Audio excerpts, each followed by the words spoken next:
this is the last SRP, so I'm going to try to make this as enjoyable as I can because I see some of you are already sleeping, and that's totally fine.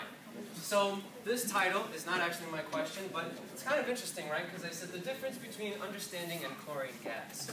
Now, chlorine gas, if you didn't know, could kill you. And I'm going to actually explain this later on. But actually, my question is, why do people around the world join peculiar fandoms/communities? By me. Next slide, please. So even though I thought I'd have a bigger audience today, but sadly I don't, and that's totally fine. But who in here likes Star Wars or considers themselves a fan of Star Wars? How about soccer? I wanted to just see, how about soccer? Who's a fan of soccer? Or football, depending on what you call it. Sadly, I think Star Wars had more fans, so I'm going to talk about that. Alright, cool. So congratulations, you're part of a community, you're part of the Star Wars fan base. You guys are all practically unified by one similar kind of like. You all like Star Wars, right? So, next slide, please. So in Fremlin's research conducted in 2016, she kind of made a new theory of why people join communities. And it seems like a lot of people join communities just for the membership or even the shared emotional connection. Say, for example, I was in the Star Wars community. I seen episode 1, 2, and 3 when I was a child. And I find someone else who has also seen episode 1, 2, and 3 as a child. Together, we share that emotional experience because as kids, we've seen these Star Wars movies and we're like, hey, cool, let's be friends. So that's how communities are usually formed. And even though, as you can see, there are a ton of other reasons, like responsibility, influence, and integration and fulfillment of needs, it could pretty much say that people join communities because they want to feel like they belong, or just like some kind of membership. So please, next slide. Oh. And even in the psychology textbook, it says that people develop their own selves, including attitudes and values in these groups. So, believe it or not, joining groups is important to yourself. You might even be in a group and you might not even know it. I interviewed Miss Melissa Mosier, who's sitting right there in the back. Hello, Miss Mosier.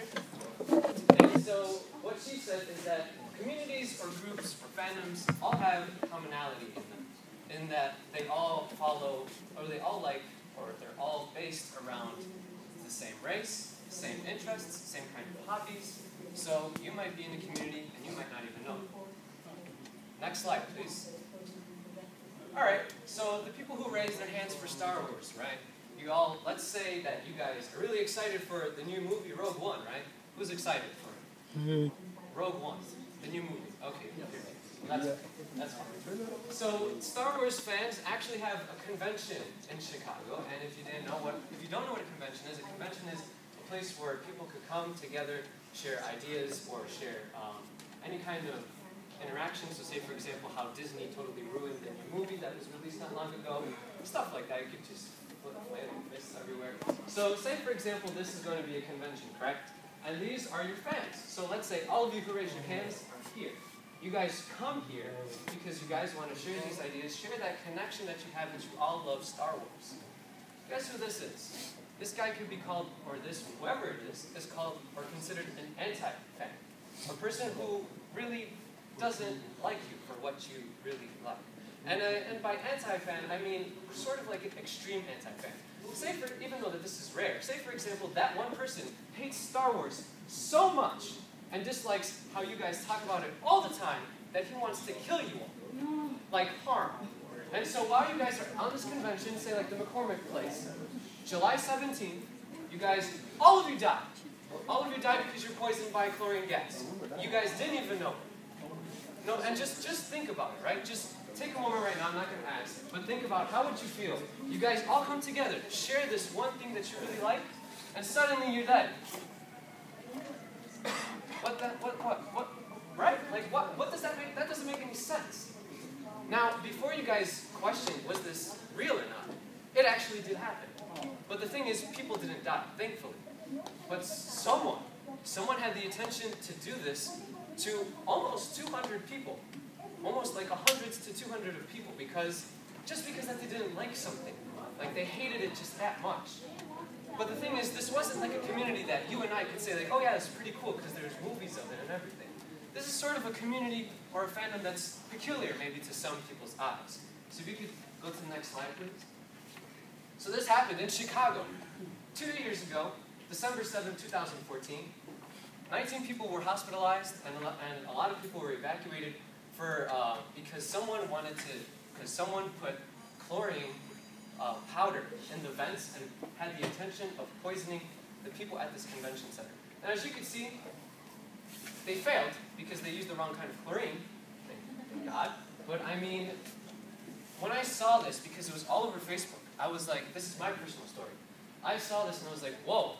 Like I didn't even see, you see this furry part? I didn't even see that. I said someone, in my mind, I said someone wanted to kill so many people. Like at this one moment. Kind of like what Lonnie said. What Lonnie presented not so long ago. About that hate. So this person had so much hate. Wanted to kill everyone. No matter who, like how much they liked it, they wanted everyone dead. And so the thing is, this is the peculiar kind of community that I'm talking about. Not many of you may know it, but it kind of falls down the line of there's the furry fandom, there's the anime fandom, and then there's also the brony fandom, the Undertale fandom, the Homestuck fandom. There are so many fandoms and communities that you probably don't know about. But just for this kind of sake, they're kind of like a soccer community, or a soccer fandom, or even the Star Wars fandom. Next slide, please. They're not much different. Now, I'm not saying that you should see this and be like, oh, this is totally fine. Like, it's okay to be weirded out. It's okay to be creeped out. Because, you know, this exists and we can't really change it. Because this person, apparently, feels comfortable with what you're doing and that's fine. But the thing is, I don't want you guys to think about this as the only image of the anime community. Because even though this is what you see, this might be the only thing that you see in social media. Because it's kind of cringy, right? You see it and it's like, oh, dang, you know? And that's the only thing that you see. But do you see what's more to it? No, you don't.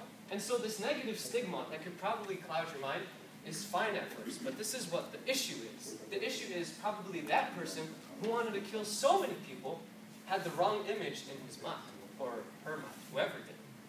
Next slide, please.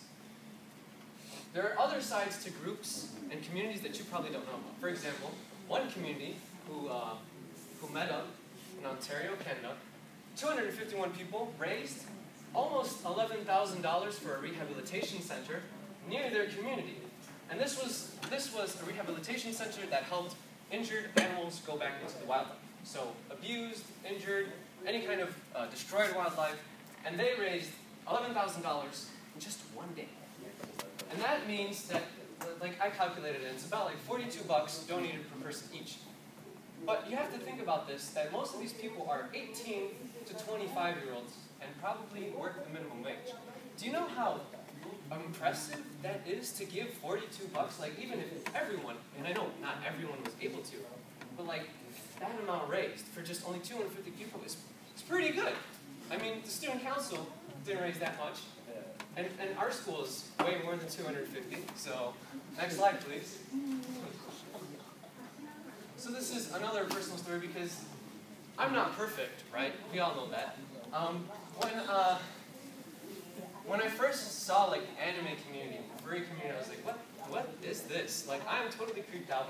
I said, wow, whatever I see on the internet is probably what this is. And you know, and that's fine, because when in the 8th grade, I had my best friend, Ben, introduced me to anime fandom and community and showed me something that I was not able to see. I saw the other side of what the media portrayed it to be, or what other people laughed at. And it was the side that kind of like, you don't really see until you ask someone, hey, how is it in this? Because you don't really see it anymore. Some people are already sleeping, it's okay. I'm sorry.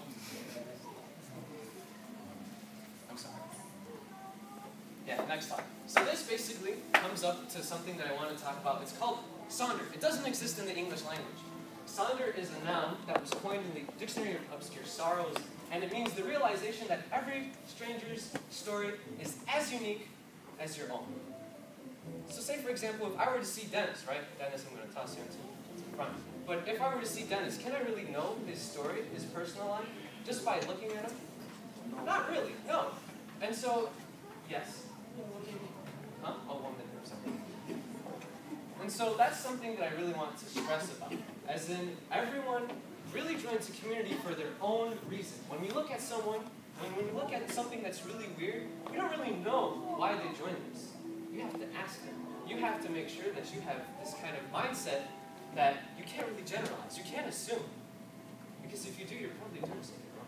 Next slide, please. You are all amazing, fantastic, smart people going to college. This is the time to consider that in college, everyone's not going to know that you're from Chicago, raised, born in the streets where violence is everywhere. You have to tell them that. So that's why you can't really do that to communities and fandoms, because it's just not the right thing. So learning to be able to be understanding will make you a better and more mature person.